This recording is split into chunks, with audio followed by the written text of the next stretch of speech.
coup, je vais poser une question.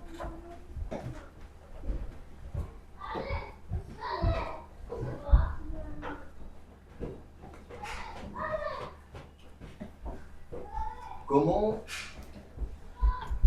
définiriez-vous l'ignorance?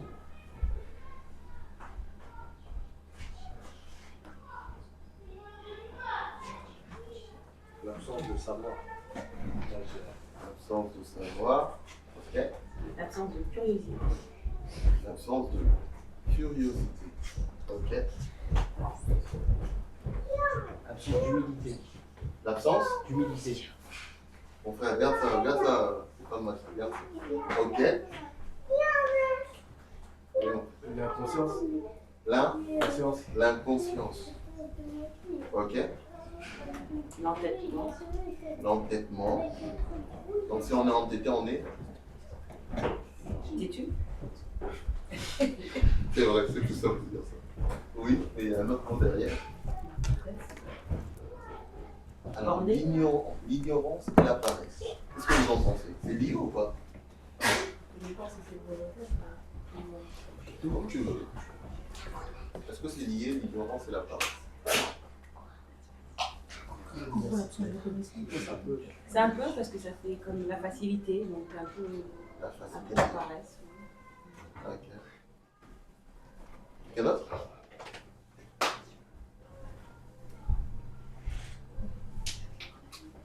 Quelqu'un d'autre?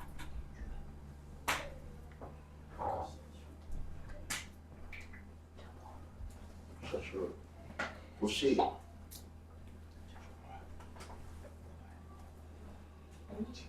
Rocher, oser. C'est bon. Rocher dans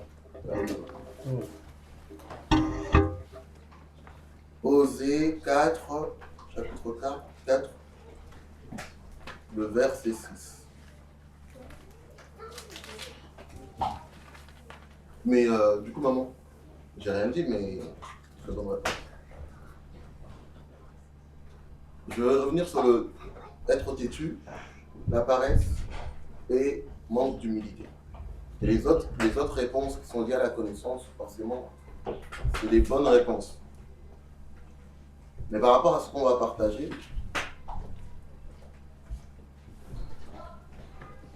c'est bon pour tout le monde? Osée 4, trop cher. Mon peuple est détruit faute de connaissance. Puisque tu as rejeté la connaissance, je te rejetterai, enfin que tu n'exerces plus la prêtrise devant moi. De même que tu as oublié la Torah de ton Elohim, j'oublierai aussi tes fils. On peut essayer de le décortiquer de plusieurs manières. Et en fonction de ce que les frères ont partagé sur la notion de l'amour, le fait de garder, le Seigneur il nous demande de garder sa loi, sa parole, sa Torah dans notre cœur. Et ici, il va associer le manque de connaissance à quelque chose qui tue,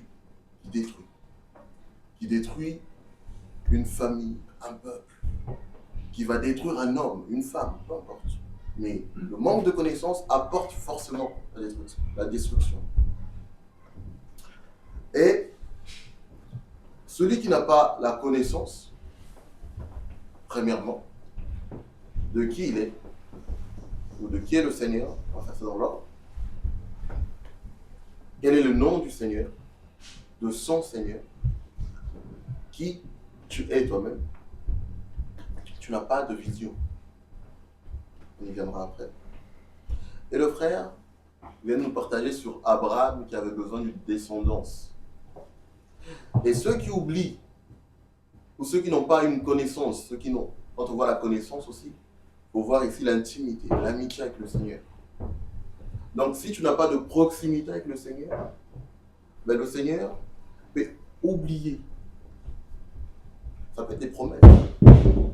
Ça peut être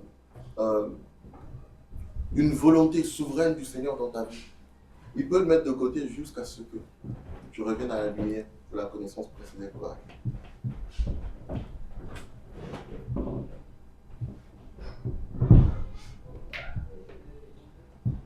Il est où, mon frère? Ah, il est monté. Il a parlé du manque d'humilité. D'accord? Et avant d'aller plus loin, je vais faire une sorte de parenthèse sur le thème du pardon. J'ai envie de me concentrer sur la connaissance, mais c'est revenu dans mon esprit. Pendant que je relis, il y avait que ça dans ma tête. Réellement, le thème du pardon. Donc, si je vous pose une question,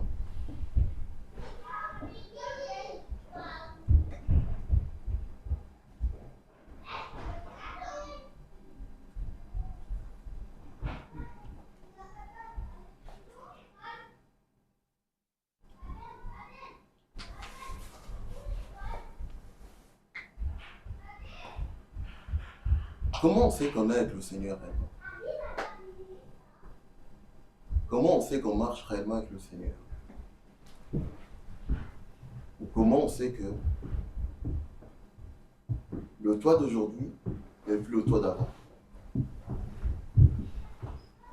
Est-ce que vous comprenez ma question? Vous voulez juste pas répondre. Est-ce que c'est dur les questions que je pose? Compréhensible. Donc vous voulez juste pas répondre. Les remarques des autres. Les remarques des autres. Ok. Et la paix. Là. La paix.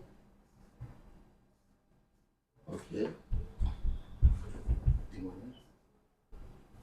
Je remarque le témoignage des autres. D'accord. Du Seigneur. Alors.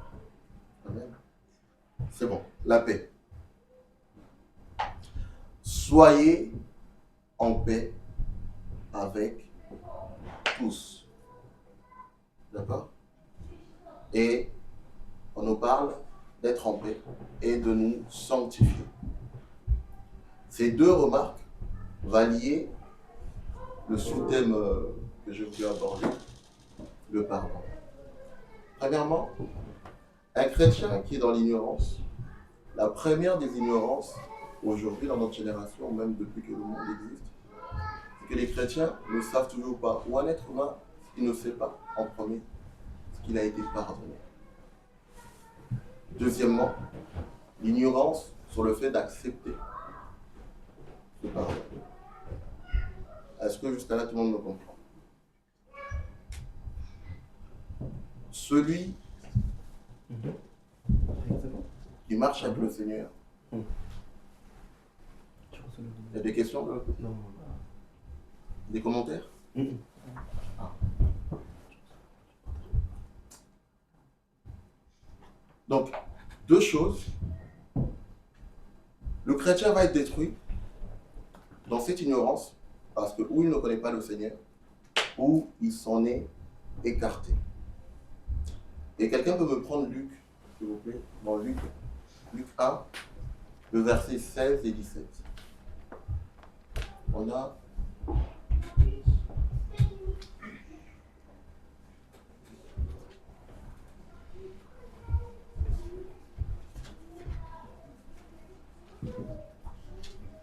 Luc 1, 16 et 17.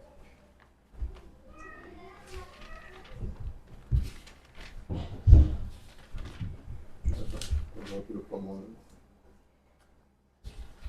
Celui-là, tu peux y aller.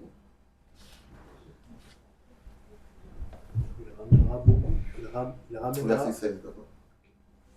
Il ramènera beaucoup des fils d'Israël au Seigneur, leur Elohim, car il marchera devant lui avec l'esprit et la puissance d'Élia pour ramener les cœurs des pères vers les enfants et les rebelles à la sagesse des justes, afin de préparer un peuple bien équipé pour le Seigneur.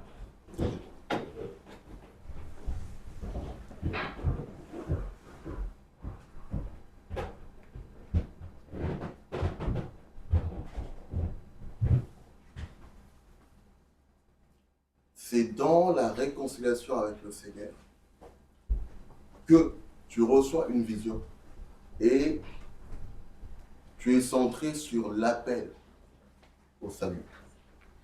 La métanoïa, qui est le changement de la mentalité, le changement de la pensée, que le Seigneur vient renouveler tous les jours. Le frère tout à l'heure a lu le verset dans Romains 12, qui nous parle de ne pas nous conformer au siècle présent, au verset 2, mais d'être régénéré, restauré au niveau de la pensée. Et cette restauration, c'est aussi les informations que tu as perdues à cause de la chute dans le jardin, que le Seigneur va restaurer en toi. Le frère tout à l'heure, il disait quelque chose de pertinent quand j'ai posé la question sur l'ignorance. C'est que l'ignorance, c'est aussi le manque d'humilité. Dans Luc 23, par là, on est dans une scène où le Seigneur, en fait, il crie au Père, il dit, Père, pardonne-leur parce qu'ils ne savent pas ce qu'ils font. Ils ne savent pas qu'ils ont reçu le pouvoir de revenir vers toi. Ils ne savent pas qu'à cause de la sanctification et de la vie, le sacrifice du Mashiach, le chemin du pardon, pour aller vers le trône du Seigneur a été ouvert de nouveau pour nous. À cause de l'ignorance, nos cœurs restent fermés. À cause de l'ignorance, nos cœurs sont perturbés au moindre vent. Et puisqu'on est dans l'ignorance que nous pouvons pardonner, puisque nous sommes dans l'ignorance que nous avons reçu l'esprit de vérité. Quelqu'un d'autre peut me prendre Matthieu 5, le verset 40. Le verset 44.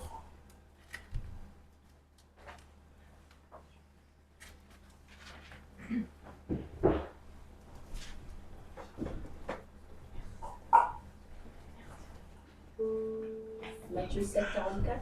5. À partir du verset 44.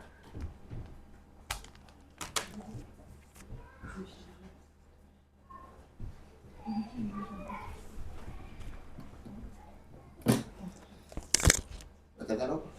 Ah. Mais moi je vous dis, aimez vos ennemis, bénissez ceux qui vous maudissent, faites du bien à ceux qui vous haïssent. Tu peux commencer un peu plus haut? Ah, pardon. Non, c'est bon. Juste D'accord. pour que je reprenne le contexte. Alors 43. Vous avez entendu qu'il a été dit, tu aimeras ton prochain et tu haïras ton ennemi. Okay. Mais moi, je vous dis, aimez vos ennemis, bénissez ceux qui vous maudissent, faites du bien à ceux qui vous haïssent, et priez en faveur de ceux qui vous accusent faussement et vous persécutent, afin que vous deveniez fils de votre Père qui est dans les cieux, car il fait lever son soleil sur les méchants et sur les bons, et il fait pleuvoir sur les justes et sur les injustes. Ok. Donc là, on est dans une situation où tout chrétien ici, je vais dire, si je dis qui prie pour son père, qui prie pour sa mère, pour son conjoint, son frère et soeur, ses sœurs ici, tout le monde va lever la main. Et si je pose la question, qui a déjà prié pour le collègue qui le perturbe au boulot? Qui prie pour ce monsieur hier qui t'a insulté dans la rue? Cette femme qui t'a peut-être agressé? Je parle des hommes et des femmes dans notre entourage qu'on connaît, dont on connaît le sillage. Des personnes qui aiment bien nous bousculer. Qui, dans son cœur, de manière totalement délibérée, va prendre du temps, même une seconde. Et pourquoi je me balade dans des passages ici et là? Ça peut paraître confus, mais tout ça pour dire une seule chose. Dans la grâce qu'on a reçue du Seigneur, ce qui manifeste réellement l'amour du Père, c'est le pardon. Et l'ennemi souvent s'attaque à ça, à ce qu'on oublie. On a l'autorité pour pardonner. On a l'autorité pour agir, faire le bien, malgré que le mal se présente sans cesse. On a reçu cette autorité de pouvoir nous réconcilier. Si je dis, pardon, après j'arrête avec les questions. Yahushua pour vous, est-ce que sa manière de vivre, son parcours terrestre, est-ce que c'était prévu que pour lui ou pour tout un chacun d'entre nous? Tout le monde. Et donc si je pose la question aujourd'hui, est-ce que quelqu'un vit comme lui il a vécu? à ce qu'aujourd'hui vous êtes sûr, je suis sûr, de pratiquer la justice comme lui l'a fait. On essaye. Et qu'est-ce qui nous manque pour le faire? Il y a une différence entre faire et essayer. Et est-ce que quand on essaye, ça marche? Ça va? Ouais, ça va. Passons dans l'action. Hier, un frère me demandait, on avait un temps de prière pour la famille, et j'ai réalisé une chose que même quand ça va pas, on a toujours tendance à dire. Oui, ça va et toi? Vous savez la phrase type. On répond tout de suite par l'affirmation, tout va bien. Mais j'ai rien à cacher. D'ailleurs, c'est mon frère. Ça veut dire que s'il y a quelque chose qui me dérange, si je lui en parle, même sans aller dans le détail, juste lui faire comprendre que je ne te cache pas cela, je ne te laisse pas dans cette ignorance-là, mon frère. Prie pour moi, pour telle et telle situation. Le Seigneur, priez pour ses disciples. Priez pour recommander les choses au Père. Priez pour faire n'importe quel choix qui se présentait à lui. Et il nous a laissé cette notion. On va juste reprendre cette lecture, ma soeur. 46, verset 46. Même le 43, c'était bien. D'accord. Vous avez entendu qu'il a été dit, tu aimeras ton prochain et tu haïras ton ennemi. Mais moi je vous dis, aimez vos ennemis. Bénissez ceux qui vous maudissent. Faites du bien à ceux qui vous haïssent. Stop, s'il te plaît. Pardon. Quelqu'un qui entend, ça veut dire que c'est quelqu'un qui a déjà reçu l'information. Nous, de la part du Seigneur, on a reçu des formations de diverses manières. Par les écrits, par l'éducation de nos parents, par l'environnement. On est collé à tellement d'informations, à tellement de bruit. Un jour, je l'ai partagé avec un frère. Il y a tellement de bruit, des bruits qui nous environnent. Et dans toutes ces choses, celui qui porte en son cœur l'amour du Seigneur, celui qui porte dans son cœur la Torah du Père, ben, ce que toi tu dois manifester en premier, c'est le pardon. Et je ne sais pas pourquoi cette pensée ne me lâche pas. Et sans rentrer dans des détails saugrenus ou sans aller loin dans les contextes, pour être sanctifié, pour être dans la justification du Seigneur, au préalable, il faut comprendre que le Seigneur a disposé un pardon qui est toujours sur ta vie. Au moment où tu acceptes ce pardon-là, ta vie d'aujourd'hui est devenue... C'est bon? Ça va aller? C'est bon? Ta vie d'aujourd'hui, jusqu'à ce que le Seigneur revienne, devient le pardon. Parce que nous serons confrontés à des persécutions. Nous serons confrontés à de la méchanceté tous les jours. Pour en témoigner,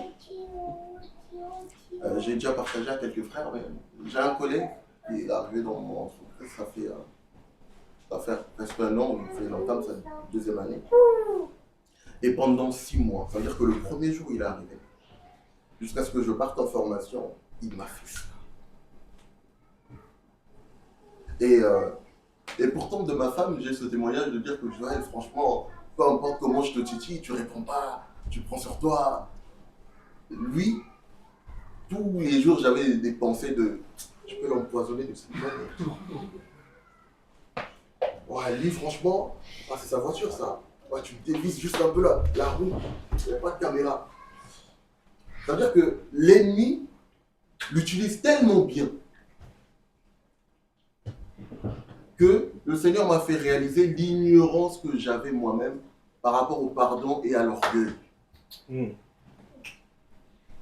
Et il y a aussi cette part d'orgueil qui est liée à l'ignorance. C'est ceux qui savent que les autres ne savent pas. Du coup, ils se positionnent forcément en supériorité. Le Seigneur, lui, il savait tout. Le Seigneur connaissait très très bien le Père. Mais lorsqu'il va être au moment de son baptême, Yohannan le Baptiste lui dit, mais c'est à toi de me baptiser. dit non, non, non, non, non. Faisons comme il est convenu.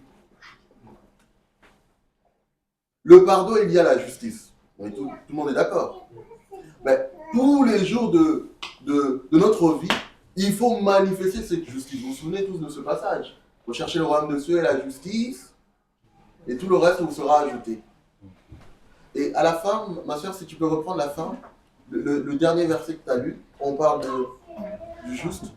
Alors, bénissez ceux qui vous maudissent, faites du bien à ceux qui vous haïssent, et priez en faveur de ceux qui vous accusent faussement et vous persécutent, afin que vous deveniez fils de votre Père qui est dans les cieux. Donc là, on nous parle de la réconciliation. Celui qui marche dans le pardon du Mashiach, parce que peu importe les coups que tu reçois, ben, tu remets ton cœur au pied du Seigneur. Venez à moi, vous tous qui êtes chargés, fatigués. Fatigués de quoi? On prend tellement des coups. L'ennemi nous accable tellement. Et des fois, c'est même pas l'ennemi. Des fois, c'est juste la personne qui veut nous embêter. Et des fois, c'est juste nous-mêmes. On ne supporte pas qu'on nous dise I quand nous pensons que c'est B. Et toutes ces choses. Et donc, au préalable, il faut que nous soyons réconciliés avec le Père. Et pour être réconcilié avec le Père, c'est une mise à part, donc une consécration. Et dans cette consécration, ben, le Seigneur te dépouille du toi, ou le moi, ou le je. Le Seigneur te dépouille de cette capacité à croire que tu peux arriver de toi-même. De cette capacité à croire que tu n'as besoin que de toi seul. Que tu peux faire les choses par toi-même. Et la femme, Alors, afin que vous deveniez fils de votre Père qui est dans les cieux, car il fait lever son soleil sur les méchants et sur les bons. il fait quoi? Il fait lever son soleil sur les méchants. Je ne sais pas qui est fâché contre qui. Bon, en tout cas, pour les cas que je ne connais pas. Et pour les cas que le Seigneur a déjà réglés. Merci Seigneur. Mais pour le reste, ne dormons pas sur notre colère. Cela ne mène à rien à part à la destruction. Un cœur qui est fâché, plus blessé, c'est un cœur qui fait des dégâts. Et ces dégâts-là honorent Satan, pas le Seigneur. Un cœur qui ne sait pas pardonner, c'est un cœur disposé à travailler pour Satan, pas le Seigneur. Alléluia. Amen. Soyons conscients de cela. La première des ignorances, c'est le fait que tu ne sais pas qui tu es dans le Seigneur. C'est le fait de ne pas savoir quel nom tu portes. Quand moi je te vois, je vois Tata Janine, je vois mon frère Michael, mais dans l'esprit, qui es-tu réellement? Quel manteau portes-tu? Quand les démons se baladent dans la rue là, et qu'ils te voient, quel étendard est sur ta tête? Est-ce que c'est un cœur disposé à être manipulé par l'ennemi? Ou un être dont l'esprit, l'âme et le cœur est régénéré par le Saint-Esprit? Et l'ennemi, pour s'attaquer à nos familles, il va disperser comme ça un état religieux qui, c'est pas forcément un état religieux, ça t'empêche de méditer, mais un esprit de distraction qui va t'empêcher de te recentrer sur le Seigneur. Ça veut dire que même quand tu es au plus bas, ben, vu que tu refuses de réaliser que le pardon du Seigneur à la croix est effectif, que tout est accompli, ben, tu t'enfermes sur toi-même. Tu ne veux plus aller de l'avant. Tu ne veux même pas demander de l'aide au Seigneur. Le Seigneur est un Père pour nous tous. Et je pense que, au moindre faux pas, celui qui est le plus affecté par ce qui nous arrive, c'est le Seigneur lui-même.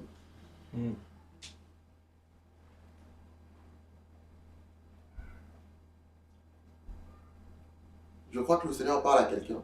Je ne sais pas dans quelle dimension, je ne sais pas qui traverse quoi.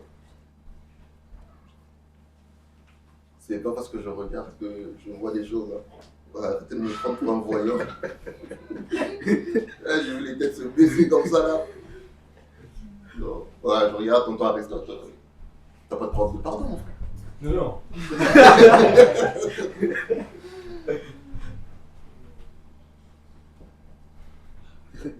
Pardonnons à ceux qui nous font du mal. Amen. Ne soyons pas ignorants de cela. Mon peuple est détruit parce qu'il lui manque la connaissance. La connaissance d'avoir reçu le pardon. Avant même qu'Adam et Ève et Kava puissent tomber, la Bible nous dit que l'agneau fut immolé. Et lorsqu'ils ont péché, ils ont été revêtus, hein, alors qu'ils se sont couverts, ils sont couverts avec des feuilles, ceci, cela. Il y a eu un sacrifice d'un animal. On ne cite pas le nom. Vous savez qui c'est? Hein? L'agneau. Non? Oui, toi, mon frère, j'ai entendu, mais toi, t'as donné les... Non? Pourquoi à chaque fois que je cherche une Bible papier alors que je m'en téléphone? Vous me permettez cette deuxième parenthèse pour Tata Janine? Genèse 3. Ça te dit rien ce passage? Non? Comment?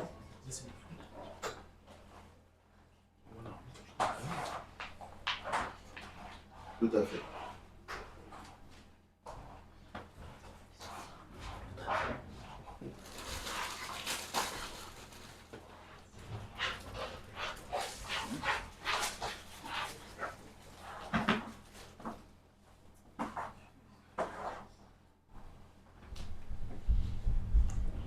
Ah pardon, Genèse 3.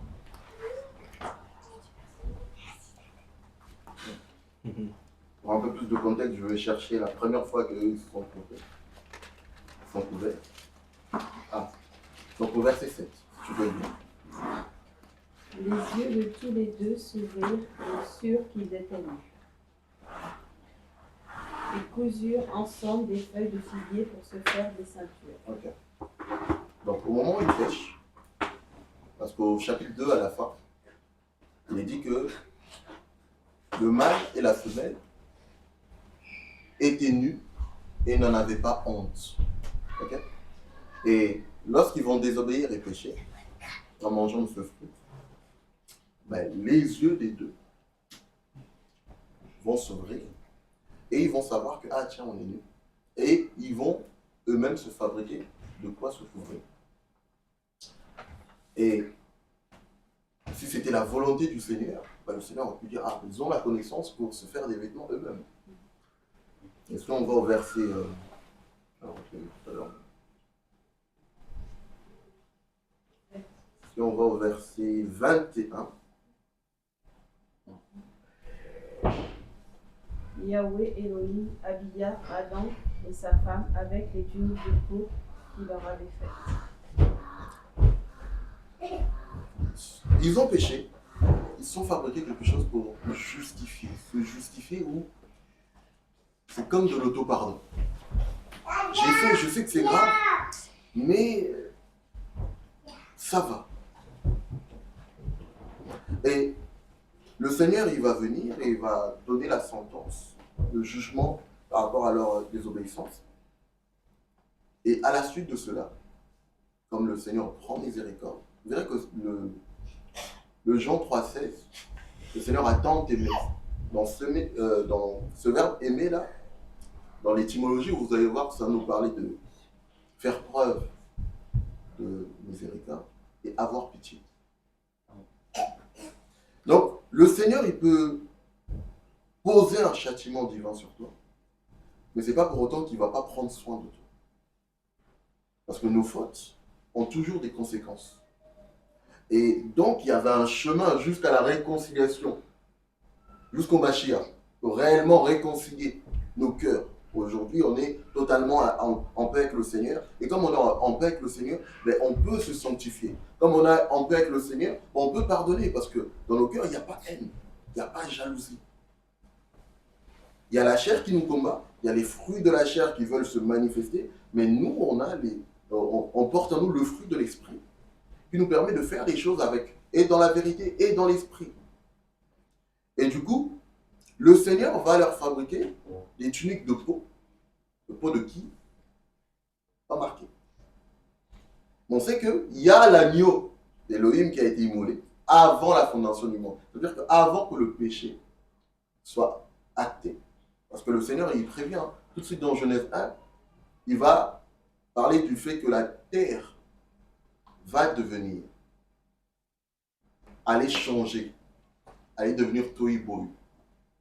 Il va y avoir de la confusion. Et quand il parle de cette terre-là, on peut voir l'image de la terre de bloc ou la terre que je suis. Il y aurait des perturbations au niveau de l'être humain, simplement. Et donc, il a préparé le plan qui a amené à notre salut. Et ce plan-là, c'est Yahushua. C'est pourquoi dans Jean 19:30, quand tout est réglé, il va dire tout est accompli et par la suite, ben, Père, je te remets mon esprit. Mais même avant tout ça, il dit quand même quelque chose d'important. Pardonne-le, parce qu'ils ne savent pas ce qu'ils font. Et c'est de ça que je parle. C'est qu'il y a eu tout un chemin depuis Genève jusqu'au Mashiach.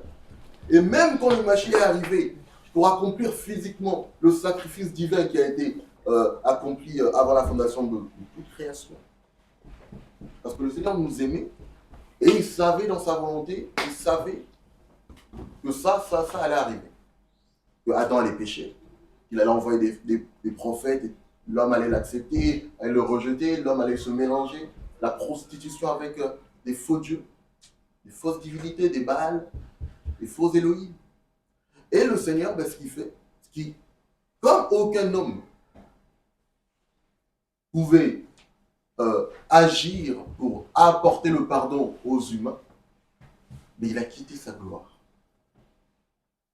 Il a quitté sa gloire avec un sac de pardon. Il a commencé à distribuer. Imaginez l'image de la chambre haute, où c'est pas une langue de feu, mais comme un colis avec un pardon dessus. Puisque tu es pardonné, mieux tu fais ton rapprochement avec le Seigneur. Et celui qui se trouve dans la proximité avec le Seigneur, en fait, l'Esprit du Seigneur est autour de cette personne-là. Donc il en dégage de toi quoi? Les fruits de l'Esprit, les dons du Seigneur, les manifestations de l'amour du Seigneur, simplement. Parce que tu es au pied du Seigneur. Et donc celui qui est au pied du Seigneur est dans une paix. Et on peut voir ça dans Genèse 2. Dans cette paix, dans cette repos, ben le Seigneur va t'introduire. Vous voulez le lire ou pas? Va t'introduire dans cette paix, dans Genèse 2, à partir du verset 15. Le Seigneur va t'introduire dans cette paix-là. Ça ne sera pas... On va le lire, c'est bon. Yahweh Elohim prit l'être humain et le fit se reposer. Se reposer. Dans Ok. le jardin d'Éden, pour qui le travail et le garde. Ok. Donc, le Seigneur a tout préparé. Il te dépose quelque part. Le Seigneur dépose mon frère, ma soeur dans l'Oise. Le Seigneur dispose des choses. Et la finance, les logements, tout ce que vous voulez. Et dans cette paix-là, ce que le Seigneur veut, c'est que tu travailles. Et donc l'homme, alors tout était disposé pour qu'ils puissent travailler de manière efficace, ils vont quand même trouver autre chose agréable que la parole du Seigneur. Et donc le Seigneur va mettre le processus du pardon en cours pour nous ramener de nouveau. Parce qu'à la fin du chapitre 3, ils vont être chassés du jardin. Et quand Yahushua va venir, il va ouvrir de nouveau le chemin pour qu'on puisse retrouver notre intimité avec le Seigneur, repartir vers le trône du Seigneur.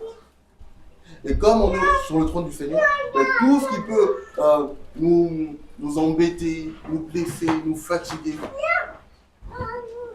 et comme on est au pied du Seigneur, on peut directement déposer ses fardeaux à ses pieds. Venez à moi, vous tous êtes fatigués, chargés, et je vous donnerai quoi? Du repos. Et au moment où il te donne du repos, ben, tu commences à retravailler. Tu commences à retravailler.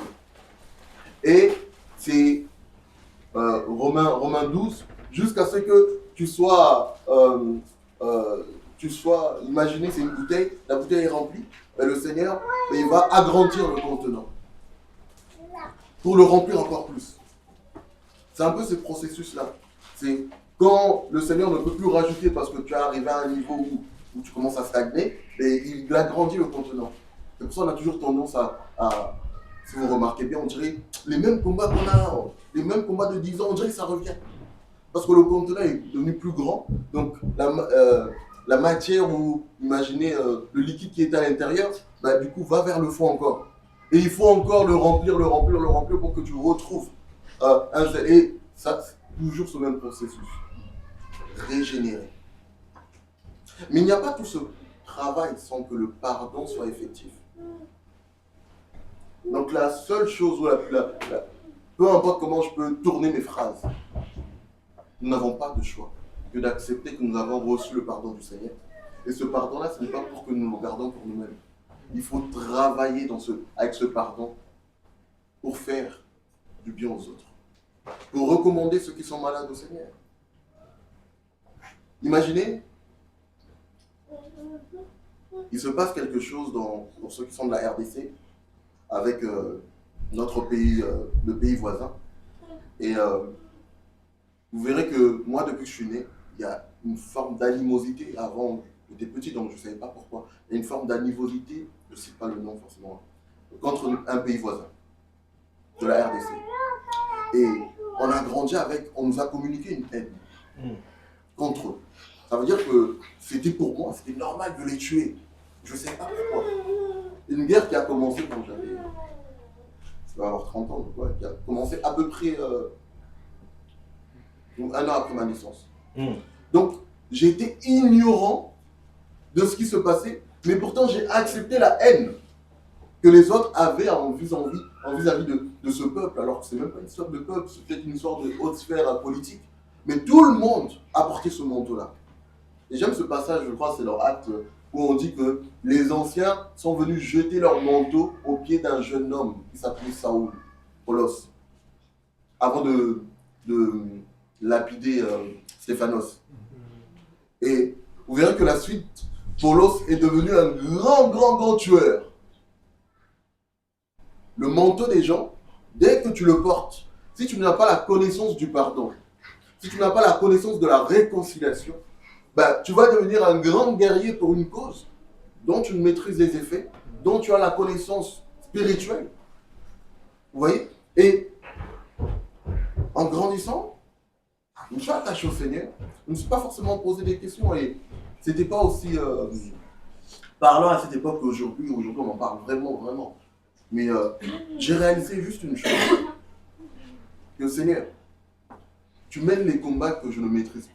Tu mènes les combats que je ne vois pas. Si c'est une histoire entre hommes, qu'on peut régler entre nous-mêmes, fais grâce, Seigneur. Élève peut-être un homme chez moi. Élève peut-être un homme de l'autre côté. Pour qu'il y ait une entente, une paix. Pour qu'il y ait un vrai dialogue. Si c'est dans le domaine spirituel, je sais que tu veux le sabbat. Tu peux régler ça. Dans l'humour du Seigneur, qu'est-ce qu'il va faire? Allez. Et tu vas travailler avec une famille qui vient que de là-bas.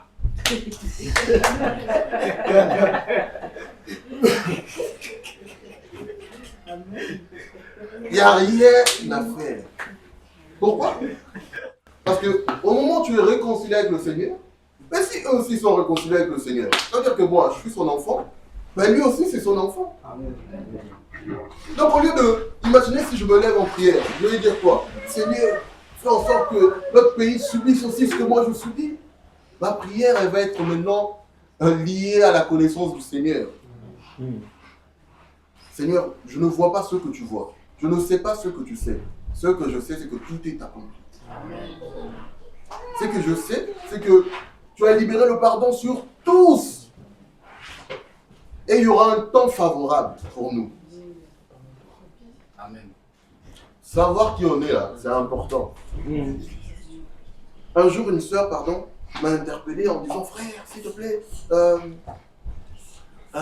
retire ce que tu as dit. J'ai dit quoi?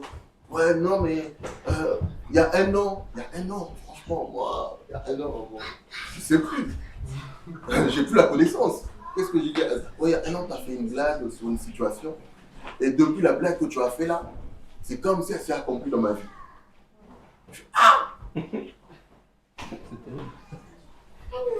J'avais oublié que pendant que je faisais ma blague, que des fois là, tu peux parler là, mais il faut faire attention.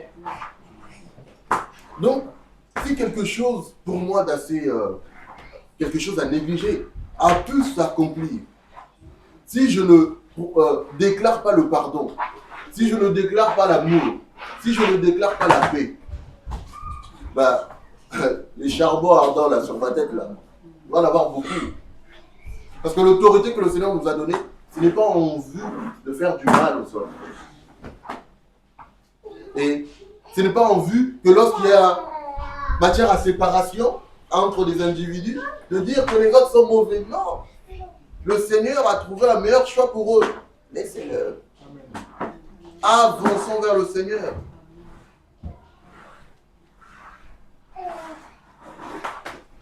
Le pardon. Bon, du coup, je suis en paix, je pense que c'est bon. C'est passé. Donc, pardonne. Non, t'inquiète. Ouais, il y a des regards satellites là. Okay. Alléluia. Amen. La connaissance du pouvoir que tu as reçu. Tout le monde est content de chasser les démons. Mais lorsqu'il advient de pardonner à mon frère, là, le parlant langue, c'est fini. Hein? Le Seigneur, je t'aime, c'est fini. C'est chacun pour soi.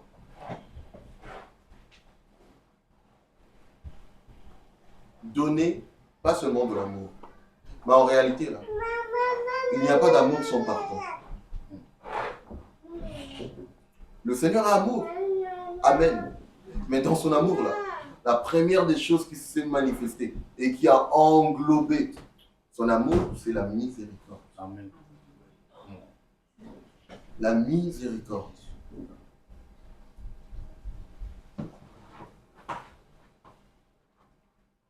Donc, je suis convaincu maintenant que le Seigneur parle à quelqu'un. N'aie pas peur quand je regarde, je ne vise personne. Ça, mon frère, on s'est déjà vu.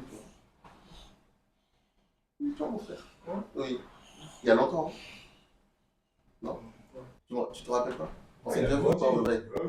On s'est déjà vu, hein? À l'époque. Ouais, je sais que c'est son frère. Tu sais, je suis pas dans l'ignorance de ça, quand même. Ça se voit. Ah, c'est bien. Tu fais du foot? C'est bien. Où ça? Mauvais? Bah, c'est une bonne équipe là-bas. C'est bien. Continue à aimer le Seigneur. Ouais, ça ira. Continue juste à aimer le Seigneur. Donc, pardon, ne soyons pas dans l'ignorance du pouvoir qu'on a reçu. Il n'y a pas de plus grand ministère que celui-là. Parce que le Seigneur, dans toute son autorité, il a laissé sa gloire pour venir nous montrer le chemin du pardon. Donc, vous avez entendu tout ça. Mais moi, je vous dis, qu'est-ce que le Seigneur te dit? Et je m'arrêterai sur ça. C'est que le Seigneur t'a dit. La personne pour qui le Seigneur veut que tu pries, dont tu détournes toujours le visage. Qu'est-ce que le Seigneur te dit?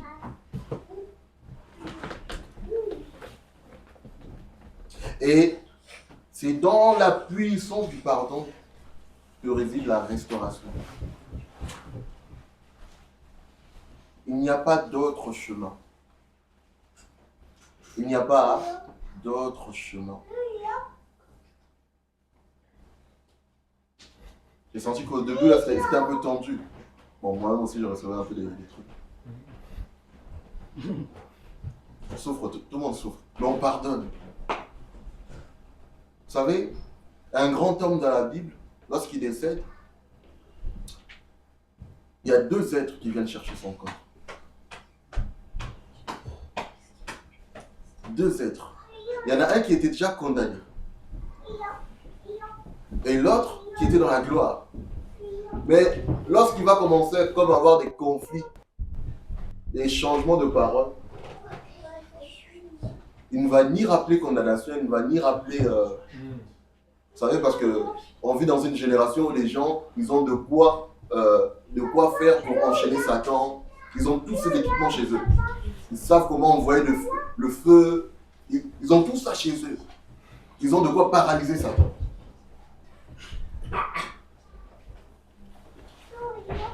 Concentrons-nous sur ce qu'on a reçu du Seigneur, dans la capacité, dans la mesure du possible de ce qu'on peut faire.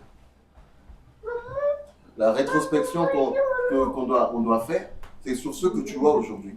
Tu as quoi? Tu as reçu quoi du Seigneur? Et de quelle manière tu dois travailler avec ça? Comment on doit se canaliser pour ne pas gaspiller ce qu'on a reçu du Seigneur? Les talents qu'on a reçus du Seigneur. Comment travailler de manière efficace pour ne pas à un moment se rendre compte qu'en fait, on travaillait, mais d'accord, avec les dons du Seigneur, d'accord, en fait, on ne travaille pas pour le Seigneur. Que l'œuvre du Seigneur dans votre vie soit réellement saine. Ça peut paraître dur ce que je dis, incompréhensible peut-être aujourd'hui, mais on finit tous par être confrontés. Confrontés à la colère, confrontés aux moqueries, confrontés à la méchanceté. Et ce jour-là, souviens-toi, pas de ce que je dis, mais de ce que le Seigneur a déposé en toi. Alléluia. Amen.